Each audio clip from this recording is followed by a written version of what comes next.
Les premiers Américains. Premier point, les différentes voies d'entrée vers l'Amérique. Alors l'arrivée des hommes sur le continent américain s'est faite en plusieurs vagues.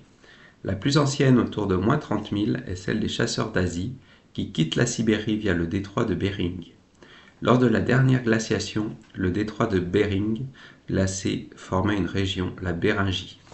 On peut noter qu'en 1901-1902, l'anthropologue Vladimir Bogoras recueille des récits mythiques et montre qu'il y a des thématiques communes entre les récits venus d'Asie et d'Amérique, par exemple des animaux divinisés ou de redoutables rochers qui se referment, des corbeaux sacrés ou l'importance du tabac dans les échanges.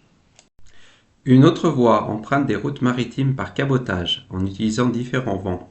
Le courant Kuroshio, c'est-à-dire noir en français, de l'archipel japonais longe les îles Aléoutiennes et parvient au golfe de l'Alaska d'où l'on peut suivre la côte jusqu'en Californie. On peut évoquer une troisième hypothèse, solutréenne, venue d'Europe. La génétique montre que parmi les principaux lignages représentés chez les peuples d'Amérique, on a 4 lignages asiatiques, mais un cinquième, baptisé X par les généticiens, est européen et se retrouve chez les Indiens Ojibwés des États-Unis. Des chasseurs européens à la poursuite de gibier se seraient-ils introduits également lors de la dernière glaciation? Cette hypothèse reste très critiquée. Deuxième point, les nouvelles conditions climatiques et l'occupation du territoire. En moins 11 000 avant notre ère, l'archéologie constate déjà une occupation importante de l'espace américain par les sociétés humaines. Autour de moins 10 000, moins 9 000, les nouvelles conditions climatiques permettent une meilleure circulation. On assiste à une dispersion des paléo-américains qui va de pair avec l'extinction de la mégafaune, c'est-à-dire des plus grands animaux. Alors les principaux sites.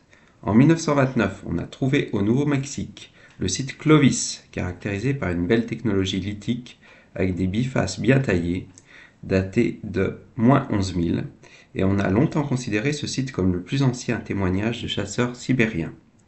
Depuis, on a trouvé d'autres sites importants et souvent plus anciens que Clovis. On peut citer les grottes de Bluefish, à l'ouest du Canada, où des vestiges osseux ont été datés de 22 000 ans avant notre ère, c'est-à-dire plus de 10 000 ans avant Clovis. Dans le golfe du Mexique, à Quintana Roo, l'archéologie sous-marine a mis à jour des mines d'ocre avec des outils, des foyers. L'ocre est un antiseptique, sa couleur rouge était appréciée pour la teinture des peaux et les peintures. Les rites funéraires dans les cavernes. Il sera utilisé plus tard par les Mayas. En Colombie, dans la vallée d'El Abra, on a retrouvé à l'intérieur d'abris sous roche des outils datés de 10 000 ans avant notre ère. Au nord du Pérou, dès moins 10 500, le site de Péjan présente les premiers hameçons trouvés et les traces d'un peuple semi-nomade. On y trouve aussi une abondance de poissons, de coquillages du Pacifique. Le littoral est le berceau des premières civilisations andines. De moins 11 000 à moins 9 500, on remarque une sédentarisation intermittente à Quebrada de Chagüey et une transhumance de la côte pacifique jusqu'à Alca à 2850 mètres d'altitude afin d'obtenir de l'obsidienne. Des hommes s'adaptent ainsi à une altitude élevée. Et en moins 7000, des pêcheurs s'installent autour du lac Titicaca à 4000 mètres d'altitude. Au Chili, le site de Monteverde, fouillé avec difficulté, présente des traces d'abris, de bifaces, d'eau brûlée, qui remonteraient à 16 000 avant Jésus-Christ. Les vestiges de plantes et d'eau montrent des contacts avec les steppes de Patagonie de la côte pacifique. On a aussi trouvé au sud, dans la boue, à Osorno, une empreinte de pied fossilisée datée de 13 600 avant Jésus-Christ, appelée l'empreinte de l'homme de Piloco, associée à des artefacts lithiques et des os de mastodontes et de chevaux qui témoignent de la présence d'Homo sapiens à cette période. Le Brésil et l'Amazonie présentent également des traces très anciennes d'occupation humaine.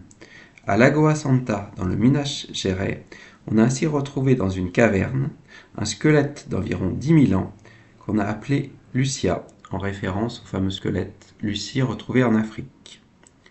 Santa Helena, dans le Mato Grosso, est occupée dès moins 25 000, puisqu'on y retrouve des restes humains associés au Glossotherium, un paresseux géant de 3 à 4 mètres.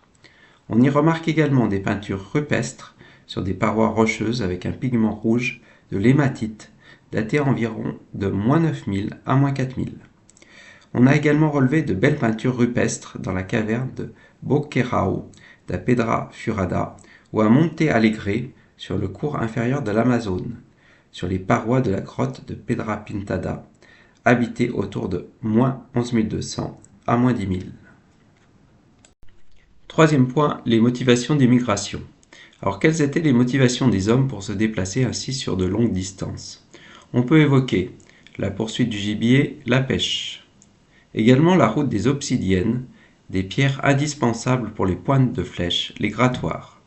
Et on peut noter que les paléo-américains et les asiatiques fabriquent un même outil de chasse, le bolas, une pierre ronde propulsée par des cordes, et qu'ils partagent également des techniques de pêche, de nettoyage et de préservation par fermentation du poisson.